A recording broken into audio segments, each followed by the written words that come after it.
Let me first thank God for the privilege of being here today, and all my good friends. Come on up close, y'all. I'm a close kind of guy. Come on. I want to thank the people in Mississippi for the invitation to come and join them, the Poor People's Campaign, the NAACP, the local president, NAACP president, and all who are here. My friend, we're glad that you're here today. Mississippi, as the South, is changing. The old Southern strategy that was designed to split black and white voters from one another who really need to be allies is breaking down. And people are realizing that we really need to be together. People are coming to understand that every state that's a voter suppression state is also a high poverty state. And that the same people who get elected through racialized voter suppression, once they get elected, they then pass policies that hurt mostly white people in terms of raw numbers and the larger percentage of black people. That's right. Most persons that push voter suppression, a racialized voter, want to suppress the vote, when they get elected, they vote against living wages. They vote against health care. They vote against fully funding public education. Just like in days gone past, Mississippi is being called to not only speak to Mississippi, but to speak to the nation and to speak to the world. Years ago, you all did it.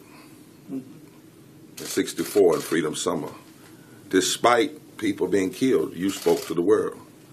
And you helped change the world and change this country. And once again, that is happening. Now, we're not here today so much to talk about partisanism. I know that's strange. We don't have to talk Democrat. We want to talk about principle, and that's why we're doing a statewide tour. Last night, a packed church in Biloxi. Here today for this press conference, and then tonight in Hattiesburg. Excuse me. Here are some facts that we have to deal with and the choice that Mississippians have to make.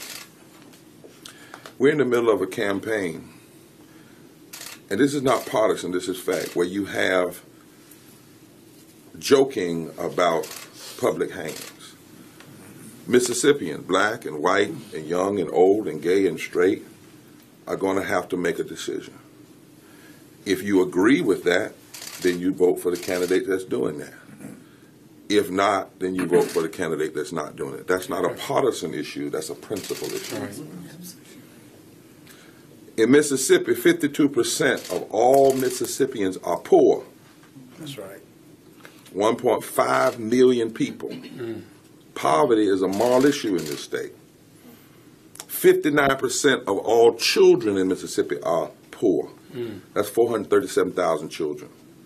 53% of all women in Mississippi are poor. That's 816,000 people. 67% of people of color are poor. That's 843,000 people. 43% of white people are poor. That's 668,000 people. The poor in this state hold the power. Yeah. That's right. And the poor are going to have to speak up. That's right. And when it comes to the Senate race, you're going to have to look at who is talking about addressing the issues that impact the poor, Right. like better wages, or who is just talking about giving more tax cuts to the wealthy. If you agree that giving more tax cuts to the wealthy is going to help the poor, which you have 1.5 million poor people in this state, then you vote that way.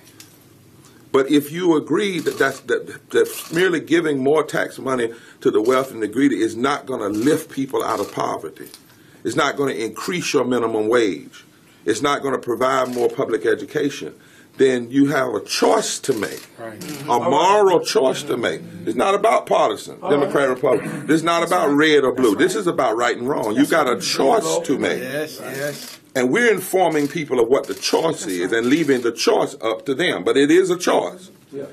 Oftentimes they say that these states are red states. They're not red states anymore. They're voter suppression states. They're under-organized states. That's right. And we know that truth. In this state, you have to work 82 hours a week. That's you got to work a weekend, 2 weeks in a week, at $7.25 in order to afford a basic 2-room bedroom apartment, if you can afford it. That's right. When you look at these two Senate candidates, which one is talking about raising the minimum wage? Which one is talking about not raising the minimum wage? Right. That's right. If you are among the thousands of people in this state, over 50%, that work for less than a living wage, you have to make a choice, and your vote matters. Yes. One more stat I want to share with you. In this state of Mississippi, you have over 300,000 people without insurance. Notice, I want to say this to the media, I didn't say 300,000 black people. I said 300,000 Mississippians. Right. Right? In fact, a large majority, might be the majority, are white. That's right. Working poor folk. 351,000. You could have right now 200,000 of those people covered if the leadership of this state and your national representative had supported the Affordable Care Act. That's right. That's right. You could cut that number down to 100,000. That's right. And if we had universal health care, every one of those 351,000 people could be covered. Yeah. We're the only country in the world of the 25 wealthiest countries that does not offer some form of universal health care. We're the only one out of 25. Both candidates that are running for this Senate, when they get to Washington, D.C., the first thing they're going to get is free health care. Right. That's right. Paid for by you, whichever one goes. They're going to get free health care. And they're going to get pre-existing coverage. Right. It won't matter what's the matter with them. The moment they go to Washington, D.C., they'll sign up for free health care paid for by tax dollars. That's why I call it free. You have a choice, the 351,000 people without health care.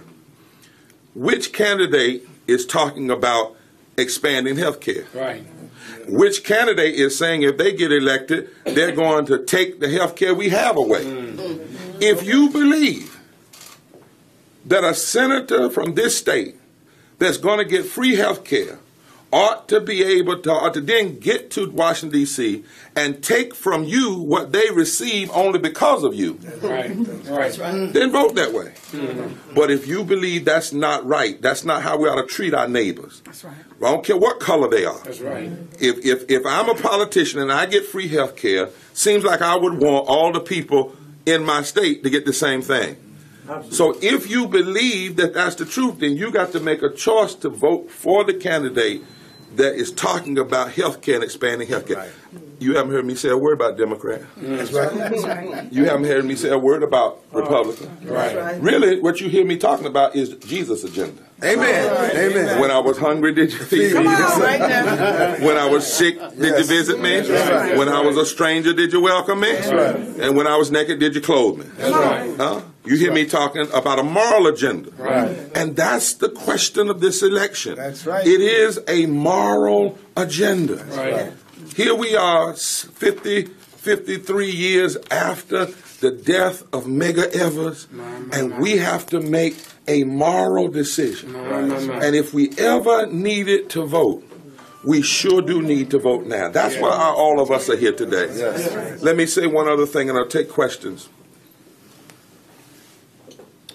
In Mississippi, right now, there are 2.2 million people in this state who are eligible to vote. Of those, 1.4 million are registered. 1.2 million cast a vote in 2016. So 1 million people in this state didn't even vote in 2016.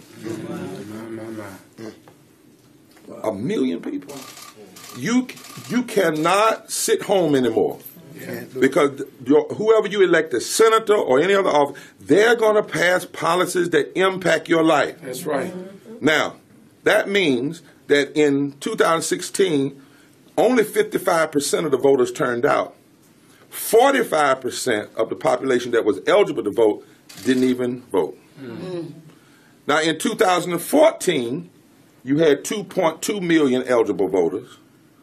Of those in 2014, only 631,000 voted, which means 1.6 million people did not vote in 2014, the last mid-year. Only 29% of Mississippians voted. Of that, 378,000 voted for Thad Cochran, 239,000 voted for Travis Childers. So your Senate candidate, your senator from this state, your Republican senator, was elected by 125,000 votes, but 1.6 million people didn't vote. Wow. I told you there are 1.2 million poor people in this state. You elected a senator with only 125,000 vote margin. We have power that's not being used. That's right. That's right. Power.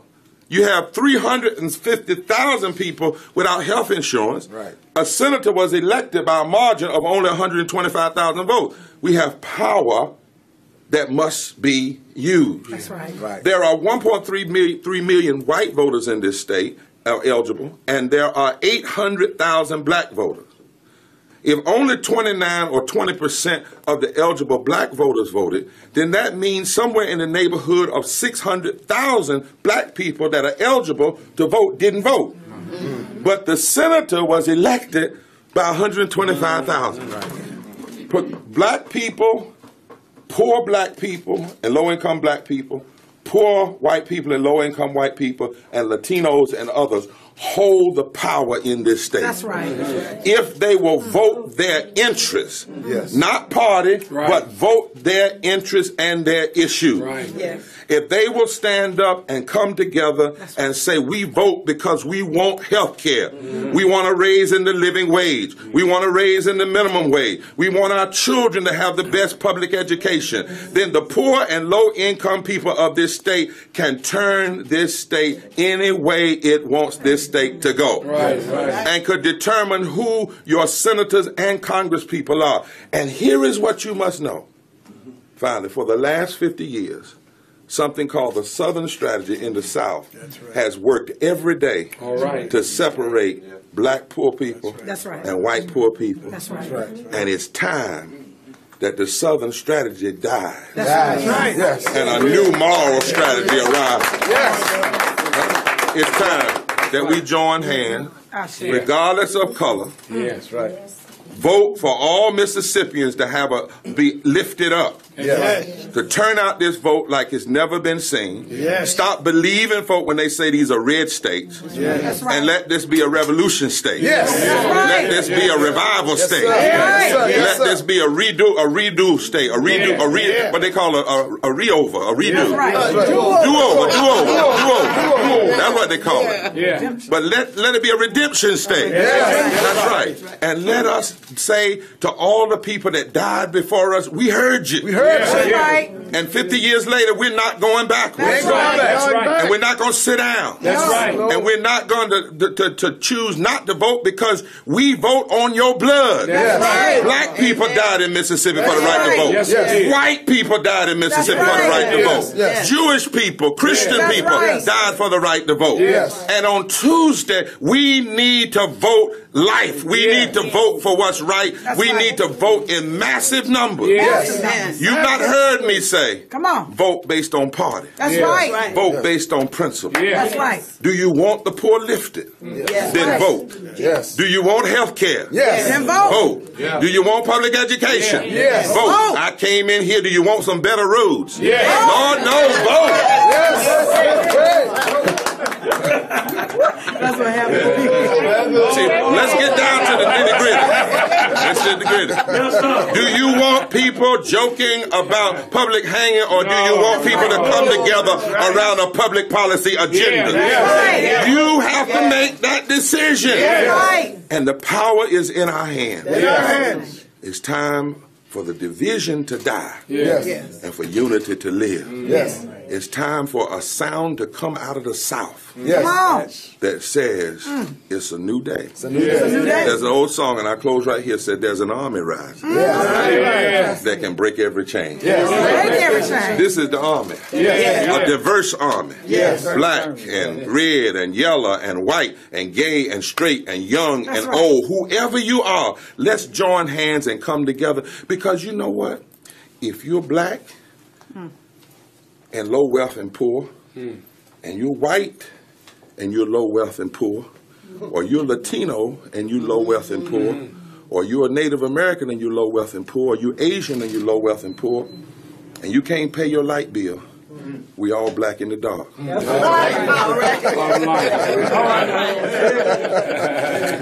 If your child is hungry Yeah. and you can't feed them because you don't have a living wage, your child doesn't cry black. That's right. Your child doesn't cry white. Right. Your child doesn't cry Asian. Your child doesn't cry Latino. That child cries pain. And with our vote, we can put people in office who will help address the pain. That's right. That's right. So That's it's right. time for Mississippi to reject the divisions of the past and say, forward together, not one step back. That's Come on, right. forward together. Not one step back. Forward together. Not one step back. Forward together. Not one step back. Forward together. Not one step back. Everybody make your ways to the poll. Amen. Danielle, have I done? I want to take any questions from the media, but certainly I want you to talk to the people who are here. They would talk to them on camera, because I'm just a guest. They allow me to come in and get a bite of catfish, but I love the folks. Is it someone else? So we're here from Pastor. Pastor, come on, amen. Pastor. Yeah. Amen. Give it up for the pastor. All right. Come on, let's celebrate this great man of God. Come on, let's celebrate. I want to just echo some of the words that I just heard, but I want to echo them at the end of what I want to say in this little poem. It's imperative that we go out and vote. It's imperative that every pastor in the state of Mississippi, every person who's over a religious organization, that we encourage people to go vote. Yes. And again, as Pastor Barbara said, it's about a moral thing. Yeah. Because the moral climate in America is descending. And God has only given the religious institution the authority and power to raise morality up. When the righteous rule, the city rises. When the wicked rules, the city despairs. And so it's extremely important. Pastor Barbara, as you was talking, I thought about this, and I just closed like this. As for a black voter, they really didn't like me at all. But I knew it was without a cause. They knew I could stand, but they sure wished that I would fall. So they talked about me as much as they pleased. But when I talked about them, I was on my knees. Then they drew a circle that shut me out. Heresy, sedition, such a flout. But Whitlow and I had a will to win. Heard Jesus said, when you vote, you will win. Draw another circle, but take them back in. Yes, sir. Yes, sir. Amen. because I know I'm in this so-called country of, some people say, you know, the religious right. I don't use those terms because I just use Christian or Jewish. I don't use those right and left because I got a right and a left on it. Yeah. And those are terms used to divide us. That's right. But what I do know is this, and that's why I'm so glad you said this about people of faith. There's a scripture in the Bible that Jews look to, Christians look to, even Muslims look to. It's Isaiah chapter 10, verse 1. Right. And it says this, woe unto those Yes. listen, who legislate evil That's Right. That's right. and Right. rob the poor of their rights Come on. and make women and children their prey. Right. Wow. Then there's a Holy Ghost text in the gospel that with the politics of Jesus. It doesn't say nothing about hating people because of their sexuality. None of that. It doesn't say anything about the only thing that matters is guns and prayer in the school. It says, the Spirit of the Lord is upon me. Yes. For he hath anointed me to preach good news to the poor. That's right. Healing to the brokenhearted.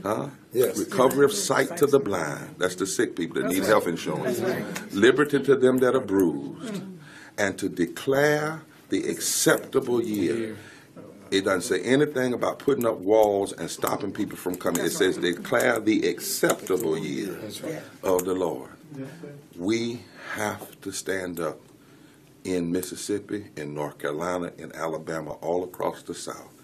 Because in the days to come, as it has been in the days past, as the South goes, so goes the nation. That's right. That's right. And we are determined that the South has stopped as far as going backwards. That's right. And all of us are going to get together and push it forward. That's right. Amen. God bless you.